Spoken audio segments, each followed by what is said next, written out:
المخالف بین طرفی علاتقه مخالف دے بدل ان کے وی عدل بدل کے ان کے وی بین طرفی فمیند سکو د صادر علاتقه په دواړو ګو باندې ٹھیک شو کنه نو خې طرف دار راغی او کس طرف نه دار راغی عدل بدل شو نو زکه هو پټیږي او که دغه سی وتل داسي او مخ به بربندي کنه او چې داسې راولي داسې ودلته صادر پټ شي کنه بدن پټ شي او الاجتماع علی من کې به او دې ته وی شاملو بداسې حال کې چې دا صادر شاملو علی من کې به په دواړو وګو باندې نوګي مر سره پټ شي دا غټ صادر به جدا سره راولي دا سره دا وګ پټ شو دا سره دا وګ پټ شو ٹھیک شو بیا سو کې راولي دلته مخفص کې لاس پټي وقالت ام هاني التحف النبي صلى الله عليه وسلم بثوب له نبی علیہ الصلوۃ والسلام التحاف کړو ځان چا پیرا کړي وا خپل جامه وخالفا بین طرفي علاتقه او عدل بدلی کړي وا عدلی بدلی کړي وا پمند سکو د صادر په داسې حال کې عاتقه چې صادر په وګوبان هم وو چې صادر په وګو راشي کنه انو دا لګران راځي تجربه وکړئ ان شاء الله بیا به مسله حل شي جی قال حدثنا عبد الله بن عبيد الله بن موسى قال اخبرنا هشام بن عروه عن ابي دا څنګه دي وګوبان برای والے زکه تراولې داسې ګران ورته بد چوټي درکو او کینې جمعرات سبب مسفقي یو باندې دي حاجی حدیث مبارک تے رسول اللہ صلی اللہ علیہ وسلم صلی فی صوب واحد قد خالف بین طرفیه مخالفت عدلی بدلی کړي وا پمند سکو د صادر آسان دې مخ کېدا زنګون ورته ماته اسنه کی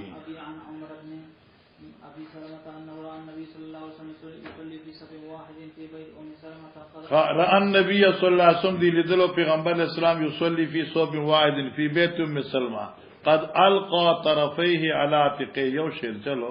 قال حدثنا عبيد بن اسماعيل قال حدثنا ابو اسامه عن هشام عن ابيه عن عمر بن ابي سلمة اخبره قال رايت رسول الله صلى الله عليه وسلم يصلي في صوب واحد مستمعا به في بيت ام سلمة واضعا بس هغه روایت يصلي مزکو نبی اسلام په یو جامه کې مشتملا به چې دا جامه د حضرت نه تاو کړه شو په بدن وکور د ام سلمې واضعا طرفيه على عاتقه او د دواړو سوکي په وګو باندې پراته وي جی قال حدثنا اسماعيل بن ابي وائس قال حدثني مالك بن انس عن النبي نذر مولى عمر بن عبيد الله ان ابا مرضى مولى ابي ام هاني بنت ابي طالب اخبره انه سمع ام هاني سبحان الله تقول ذهبت الى رسول الله صلى الله عليه وسلم يوم الفتح فوجدته يغتسل فاطمه بنت تستره دا حدیث موږ مخکې ویل لغه ام هاني صاحب فرمای بنت ابي طالب تقول ذهبت الى رسول الله صلى الله عليه وسلم زلاړم پیغمبر اسلام څخه عام الفتح په کال د فتح مکی مغازی کې دی ویل فوجت یغتسل حضرت غسل کاو وفاطمه ابنته تستره او حال دا چې فاطمه چلور د حضرت صاحب وا حضرت صاحب دا تستره حضرت پرده کړو فقالت ام یانی فسلمت علی ما حضرت سلام فقال من هذه سوق دی من ال طویلو چې په غسل خانه کې خبره د ضرورت کول شي او چې بیا بربند نه نو بیا کول شي نو دا ظاهره خبره چې حضرت با لنګ سره لمبل فقلت ما انا ام هاني بنت ابي طالب فقال نبی الاسلام فرمایل مرحبا بام هاني ارکل دی ام هاني په خیر اله ارکل راش کنه خوشالي دی ام هاني باندې فلما فرغ من غسلی چې حضرت غسل فارش قام فصلى 8 رکعات اترکات وکړل او منګه ویلو چې دا اترکات نفل حضرت کو اکثر به 2 رکعات 3 رکعات کول فتح مکی وقت کی اتکرو بعض محدثین فرمائے چې دا اترکات چې کوم حضرت سے کړو د فتح مکی په دوران کې دا رکعات تشکر د شکری ادا کولو خجی ملتحفن فی صوب واحد فلما انصرف فارش زمانزنا قلت ما یا رسول اللہ امی حنیوی ما عرضو کہ یا رسول اللہ زاما ابن امی گمان کی زمان دا مور راوڑے مراد تیالی سیو دے اگرچہ دا ابن ام او ابن اب دوار دے و ابن ام مور ذکر کرے وا لوجد زیادت شفقتنا لکہ یبن ام لا تاخذ بلیحیتی سورت بقرہ کی راضی کہنا خاجی پوچھو کہنا انو التم یبن ام لا تاخذ بلیحیتی تو دا شفقت پر طور بانیو انه قاتل رجلا قد اجرته چې دا علی وجن کې د یو داسې سړی دی قد اجرته چې مال امن ور کړی هغه سوکو ابن حبیره او بنزیو د ام هانی د خاون زیو خود بل خزینه او ام هانی وی چې ماغه له پناه ورکړه او سره د دینه علی صاحب دغه د قتل بندوبست کړي نبی علیہ الصلوۃ والسلام فرمایل چې قد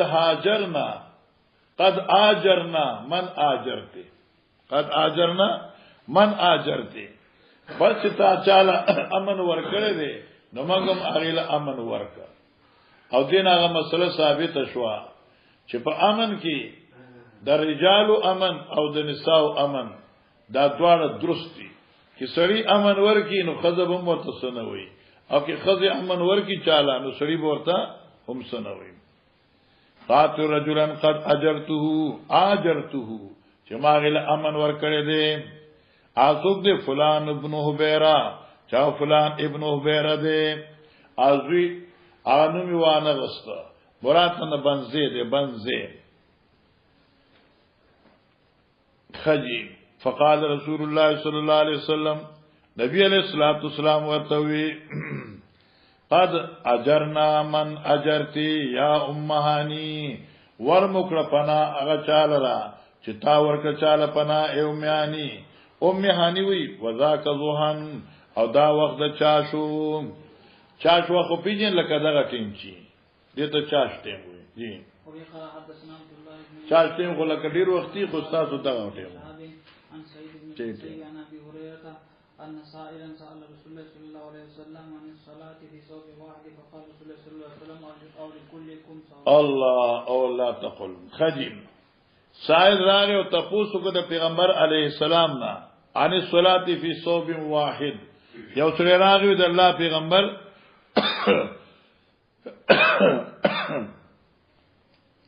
و یو جامه کې د مستو حکم دی غټ صادری او ځان نه چاپیره کړی یا یو سړی دی چې جامې نشته سره یو صادر دی الله اکبر ولله الحمد بعض روایت ذکر راځي یو صحابي به موږ وکړو ډیر زر بلار کوړتا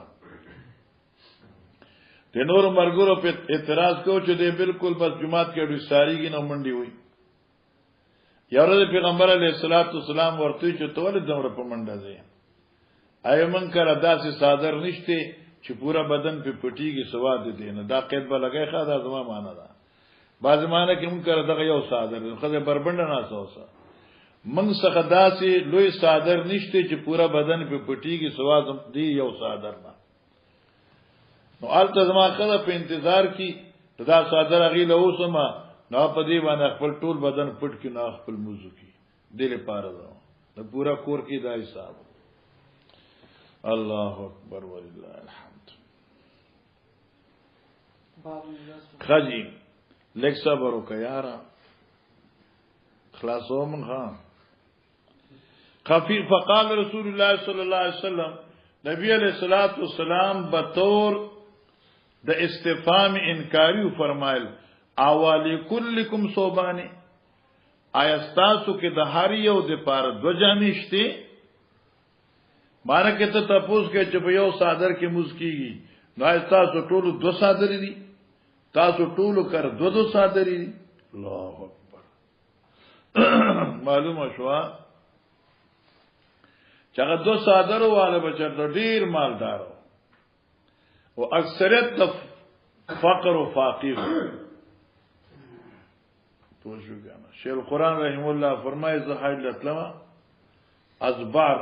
ازبار او بار یو ځای نوم دی ما کتل دی مکه نه مدینه څخه چې په لارې کې راځي ویل تر روټه خوړل اډو کې وغورځو د مور د لور په جګړه شو هغه اډو کې خوړل شي استعمال شي یو ځان تراخ کا بلبل ځان تراخ کا دمر فقر دا اوس مالداري شو شوی او زم داسې کسان شته لکه عربو کې دا تور کی کنه او دا فقرا دي اکثر ګرځي راګرځي خیر بعض خو ډېر پیسې ټوله کوي په دې حج موسم کې داسې ماشومان د نیمه شپه نازي اے بابا واس کی کنه دې ناشنا کیفیت سره دمر پیسې چې دا ګوتانه ډکی شاپر خلق ول ورکی کنه یو نو ته په لکونو اجان یو ورکی نو هر یو ماشوم شاپر ډک شي خدا خطر نه چې بل وراجو دا وته نو تخت قسم بعض علاقو کې زبردست فقر دی بعض خلک چې ایسر گاډي وی اوسې پښپغته از شپږ سو یا 200 ریال باندې واخلي زیات 20 ریال 20000 ریال باندې واخلي دینه مرزاني او هغه چوالي نه بیا داسي چې د تیلو پیسې نه او تیل دمر ارزانی چې د 10 ریال واچي کنه مدینه منوره کې نو بد ته په لیر راځي 20 ریال چلو مخه دوسو عاتقه ګور علماء کرام توجه کوا اذا صلى في صوب الواحد طریقه خي مخیار کا چې دا بیان شو چې صوب واحد کې مز روا دی اوس وی چې موز قید په صوب واحد کې نو څنګه وکای دا چې بنا چې لکه صاحب الحق چې فزان ما صادره چولې دي ځکه چې دې سره راسینه خو بربند شو نو ټول بخکاری نو ته وسکه هغه یو صادر به عدل بدل کی چې عدل بدل شو نو بدل باندې پټ شي فليجعل على عاتقه نو دا صادر به وګو واچي یعنی په داسې طریقې سره چې په صادر په وګي هم راشي او ستا بدن تراغ زنګون لاندې پورې پټ شي جی ابي قال حدثنا ابو عاصم عن مالك عن ابي زناد عن عبد الرحمن الاعرج عن ابي هريره قال رسول الله صلى الله عليه وسلم لا يصلي احدكم في ثوب واحد ليس على عاتقه شيء دا هغه صورت ته کې چې صادر غټو ښه معنی یاد کا لا يصلي احدكم في الثوب الواحد چې یو مزد نه کې یو سره په یو جامه کې لیس علی عاتقی شی چې نیوی د دې صادر نه په اوګي د انسان صبرخه خدا په حکم د سر هغه صادر کې دی چې هغه لوی وو او چې وړي کې نو بیا بدلته لنګدلته به تړي لکه اوس حدیث را روان دي شابه او قال حدثنا ابن عين قال حدثنا شعبان عن يحيى بن ابي كثير عن إكرمة قال سمعته او كنت سالته قال سمعت ابو هريره يقول أشهد أني سمعت رسول الله صلى الله عليه وسلم يقول من صلى في ثوب واحد فليقارن بين طرفيه ابا اور سے فرمایا چې اشهادو ز گوی کوم په دې خبره چې ما اورید پیغمبر اسلام یقول فرمایل من صلى في ثوب واحد فليخالف بين طرفيه دې د مخالفت راولي په منځ طرفیو د دې کې عدل بدل لیکي ٹھیک شو او دا ال کې دې چې صادر په وګو باندې راشي لکه دغه ستاسو تړل دا صادر دی ٹھیک شو کنه ها اوس مسله دا ده چې جامه ده تنگ ده یا لنډ ده یا ناکافی ده او پاتقه او ترسی نو کته پاتې کیږي بیا وسکه نو فرمایي امام بخاری کې چې جامه تنگ ده لنډ ده ضيقه ده نو په شکل د لنګ دی وتړي یعنی ملا سره دی وتړي بیا عاتقه باندې راوستو ضرورت نشته لري وای کنه باب اذا كان صوب ضيق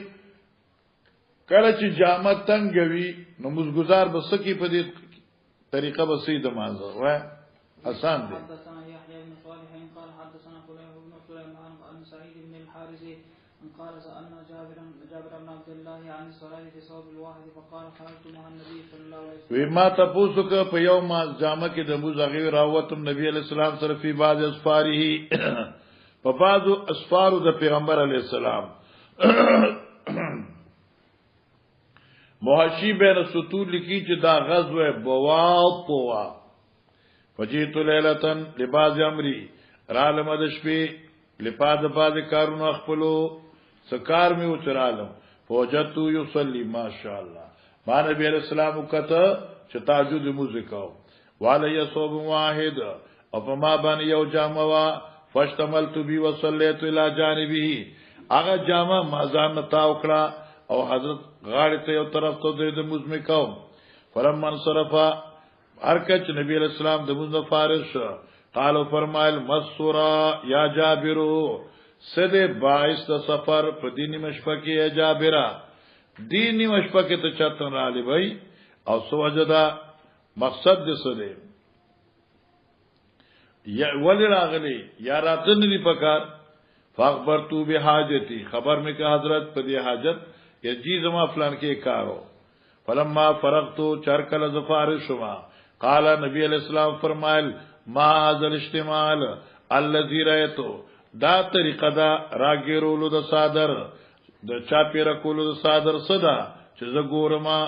دا صادر د ځان ولې دا چاپیره کړی قلت ما کان صوبن تښوا دا جامه وا کان صوبن دا جامه یعنی لنډه جامه ده تنګه جامه ده قال حضرت فرمایل فین کان واسیان فل سده فل تحبی کله چې صادر واسی دی نو لحاف ته جوړ کا ټول بدن نه چاپی رکا وان کانا ضيقا